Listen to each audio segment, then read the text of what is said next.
न्याय पाहिजे मला, आणि ज्यांनी केलंय ना त्याला गावात फाशी होईल तरच आम्ही अंत्यविधी करू. पब्लिकच्या हवाले पाहिजे तो. अंत्यविधीच करणार नाही, त्याला फाशी झाल्याशिवाय आम्ही अंत्यविधीच करणार त्याला नाही. गावात फाशी झालीच पाहिजे. आज त्यांनी जसं माहिती पडलं तसं त्यांची अवस्था बघून घ्या, गरीब, आणि पाहिलं का त्यांची रोंगळ्यामध्ये किती मोठी अशी घटना झालेली. मग आम्हाला फक्त न्याय पाहिजे, त्याला फक्त आमच्या जवळ पाठवून द्या. आम्हाला न्याय हवा आहे. बस काहीच नको पाहिजे. लाण्याची हे बघा, मोठी केली 3.5 वर्षाची मुलगी आहे ती, जास्त बी मोठी नाही. फक्त न्याय पाहिजे आम्हाला बस. हे बघा, वडिलांची आवश्यकता कशी झालेली. माझ्या मामांची मुलगी होती ती, 3.5 वर्षाच्या मुलीवर इतका खालच्या पातळीचं झालेलं आहे. जोपर्यंत तिला न्याय मिळत नाही, जोपर्यंत त्या समोरच्या व्यक्तीला फाशी होत नाही, तोपर्यंत माझ्या मामाची मुलीची अंत्यविधी होणार नाही. बस, विषय संपला. भाचींची मुलगी आमची नात आहे, आम्हाला न्याय हवा आहे साहेबांकडनं.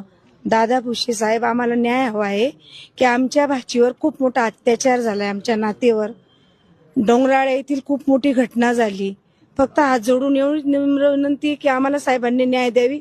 त्याला फाशी, 3.5 वर्षाचं बाळ येते, की आम्हाला न्याय हवा आहे, फक्त न्याय बस. त्याला फाशी द्या, त्याला चौकात आणा, आमच्या समोर द्या बस.